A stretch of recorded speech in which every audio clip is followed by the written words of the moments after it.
Hey traders, welcome out to this week's market bias report. This is for Sunday, January 28th and the trading week ahead. Apologies for the random chart twitch going on here. Not really sure what's going on with my trading platform right now. But anyways, diving right into the S&P 500. Obviously, bullish uptrend until we break that line. Gotta assume the next move is up. Does look like we have a little bit of a pullback. We are a little overextended here, so looking for that to chill out a little bit and then hopefully take the next move higher. Going out to NASDAQ, very similar thing. Let me clean that chart up for you. Identical analysis, very simple. In a bullish uptrend, nothing to see other than potential pullbacks and next legs higher. If we toss this out to a weekly chart, you can see that we have broken to all-time highs officially. So the next pullback, as long as we stay above this 9 EMA on the weekly chart, we should continue to see upward momentum. It doesn't look like there's anything that is going to slow that down anytime soon. But the caveat to that is this week is going to be insane with the number of earnings reports from companies, especially in the tech sector, and also economic data coming out. And in fact, let's pause on the charts and look at that right now. So 1 week performance, looking at the performance last week, obviously a lot of green and red kind of scattered around with the different earnings reports that came out. The one notable thing here is Tesla and Intel. You can see a gap down 9.3% on Intel and 13.6% on Tesla on bad earnings misses. This is why we don't trade over earnings unless it is a very specific option strategy or selected low risk trade. Because you can get these wild swings that can just decimate you with the leverage of options if you don't know what you're doing and don't have a way to hedge those positions. So anyways, general rules, not taking trades on companies that are within 2 weeks of earnings reports, but just giving a little summary here. Obviously, tech doing well. Microsoft, Google, Amazon, all of these have earnings reports coming up here soon. And actually, if we toss this out to earnings date, any of the pink boxes are kind of the next wave of companies coming up. So you can see in this next week, we have Microsoft, Apple, Google, Meta, Amazon, LL Lilly, McDonald's, Starbucks, Home Depot, a lot of really, really big names coming out. So this is going to be a jam-packed week for earnings. So keep an eye on that.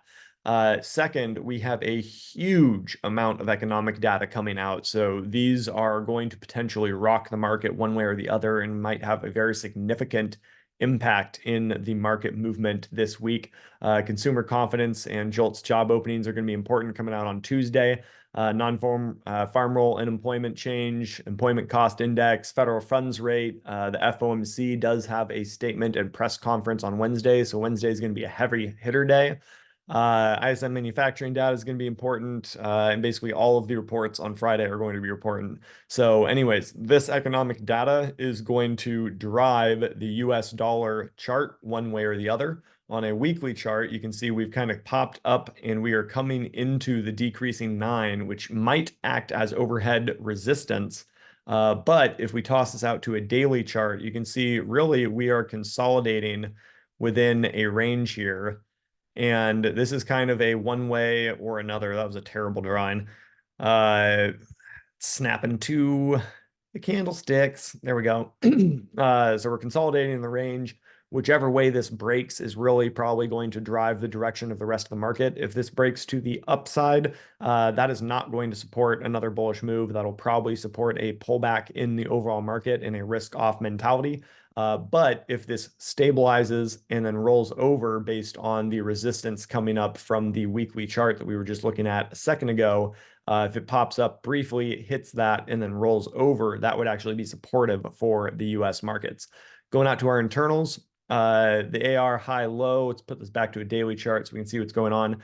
Staying bullish. This whole last week was bullish. So this is saying stay bullish, maybe tighten up stops a little bit since we are overextended. But bullish trends in the S&P, bullish trends in the NASDAQ. Our internal indicators are saying bullish. So right now you got to be leaning bullish, and until, like I said, the UUP dollar index chart breaks one way or the other, we need to have caution. And also TNX. TNX, the Treasury yield bonds, is consolidating as well. A break above 42 would not be terribly great for the market. That would put some pressure on equities. Roll over and move to the downside would be supportive, just like the US dollar. So keep an eye on those two charts. Going out to the Russell. The Russell is actually really interesting to me, and I'm going to put this out on a weekly chart because it cleans it up and makes it a little bit easier to see here. A little bit of fading action today on Sunday, but nice move on Friday last week to close the week out. Nice hammer candle on Thursday. Right now, this just looks like a bullish retracement that has found the 9 EMA on the weekly chart and probably is going to resolve to the upside. It does look like we might have another test of that 9 EMA coming before that, though. I wouldn't be surprised to see this work its way down into this level one more time before a break to the upside, but I am looking for long bullish positions on the Russell 2000 and stocks in that area of the market because I think they have some catch up to do. Next target to the upside would be 2100. I think that should be a pretty easy target to hit, but it will be significant to break through that because of the old resistance that we have here. Nice big long wick test here, pivot here, last pivot there. So that is a fresh in mind for the market participants, that $2,100 value. So looking for that next move higher to break to that. Going out to the Dow Jones real quick. Very similar thing, bullish uptrend, overextended, nothing really to see. I'm not going to be looking to trade this area of the market this week. Going out to crude light. Crude light, if we put this out on a daily chart, you can see a really nice move. We had this breakout, and I did a couple of day trades in here last week, Thursday, Friday, day traded it. I probably should have swing traded it because we got that move right up into this same resistance zone from back there. Hopefully we get a pullback. I would love to see a pullback here into the 200 and the rising 9 kind of merging in that 77, 77.50 arena. Any pullback and consolidation in that area is going to potentially be a really nice trade opportunity. So looking at the energy sector, XLE, Chevron, ExxonMobil, Phillips 66, those kinds of stocks are going to be really, really good. Honestly, I will probably just be playing crude light here on the futures market and playing the actual futures on a pullback on that. Going out to Bitcoin. Bitcoin on the daily chart, cleaning itself up here, had a really nasty sell-off ever since the ETF approval back here on the 10th. Buy the rumor, sell the news. News came out and it's just been selling pressure ever since. Stabilized a little bit. Nice big power candle on Friday. Reclaimed a bunch of important moving averages and looking like it's cleaning itself up and potentially wanting to move higher. If we toss this out to a weekly chart, you can see we pulled back, found the 9, and are just hovering on the 9. So I am actually kind of interested in this. It needs to clean itself up a little bit before I'm going to actually play it to the upside. I want to make sure that this 9 EMA is holding. If this breaks and we get a close below that at any point on the daily or weekly chart, I would expect more selling pressure to come in and the next target to be down around 38,000. But if we don't break that, if we are able to hold this support zone, I think the bulls are coming back. And I have a feeling that we are going to see price appreciation in the next couple of weeks here. So keeping an eye on the Bitcoin chart. On the daily chart, that deeper retracement that broke the moving averages needs some cleanup. If we come up and touch into the 20-period moving average, hold that as resistance and come back down and kind of work between that moving average and the now curling up 9 and the 50 here that is kind of flatlining a little bit. If we can get a pinch right here where price stays between those moving averages for a little bit, consolidates, and then gives us a break to one way or the other, that will be a really nice trade setup. So just waiting for a little bit more confirmation on that. I do have a bullish lean and bullish bias on Bitcoin on the longer term. We all know on the short term, it is very, very volatile and you just have to be careful trading this instrument. But I do really like the setup that I am seeing on it. And let's go out to the 4-hour chart real quick and just see what's going on here. MACD, double bottom, starting to move higher, higher high, higher low forming for the MACD. Love that. RSI is overextended on the 4-hour, but if we drop out to a daily chart, it is actually not even signaling bullish yet. So if this crosses 50 and it's currently at 47.77, that would be a bullish sign for the RSI as well. So keeping an eye on that. Going out to gold, gold actually got a little bit of an interesting move here today, Sunday, starting the futures market for the week. Had been kind of trapped in this range, consolidating a little bit, tested outside of it on Friday and couldn't hold.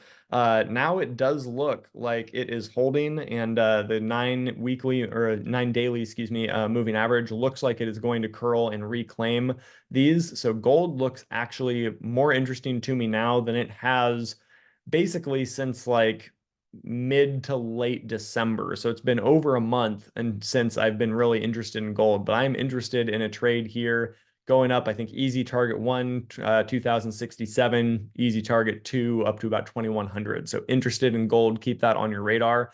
Going out to like GDX, the miners for gold, I think there's a really good opportunity for this to reclaim the 9 on Monday and have a quick trip back up to 29. So a potential move there, and then wouldn't honestly be surprised if it blew through that and came back up to like 29.5 arena. So I think there's some catch up potential in the GDX miners. Going out to copper real quick.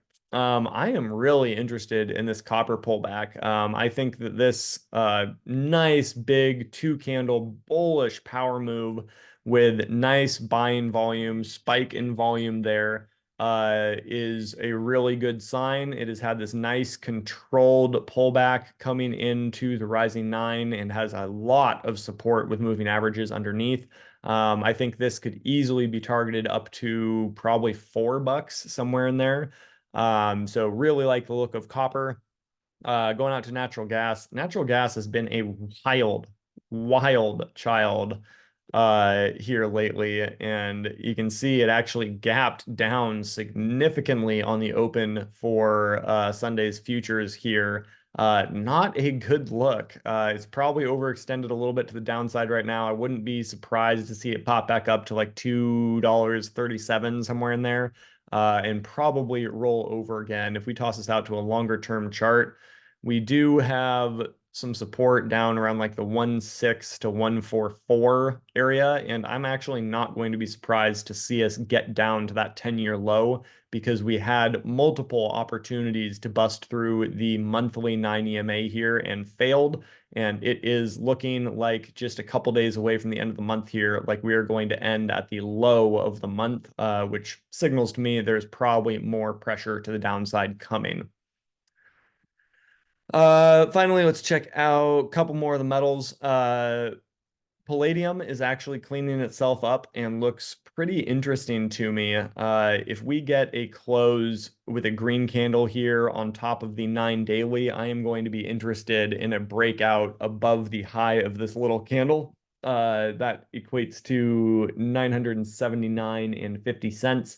I think a play above that would be good. If it takes a day or two until we break that, this 20-period moving average will continue to creep down and coincide with that. And then we have a nice gap from there up to the 50-period moving average where it could move 6.5% up there, which on the futures market would be a big move to catch. So really interested in a trade there with a tight stop down just below the 9 EMA. So really interested in palladium. Platinum's got a really similar chart, but it doesn't have as big of a gap here. You know, we had about a 6.5% potential move back up to the 50 on palladium. On platinum here, a move back up to the 50 would only be 1.5%, so not as good of risk to reward on platinum as we do have palladium. So I'm going to be focusing heavily on the palladium chart here moving forward. And silver cleaning itself up. If it reclaims the 20-period moving average here and the diagonal resistance line here, seems like it should be a quick trip back up to 23.71. And that would be a really significant trade on the futures as well. A 70 cent move on the futures is pretty significant gain for your profit and loss column. So very interested in silver as well. Finally, we already did that. Yeah, that's it, guys. Wrapping up. As always, trade safe. Let me know if you have any questions. Hit me up in the comments if you have any charts specifically you want me to look at, or if you have a trade that you need help managing. I am more than happy to lend an ear and give you my advice and my input of what I would do. And hit me up if you want me to do videos on anything specific that you were looking at trading. With that, take care, trade safe.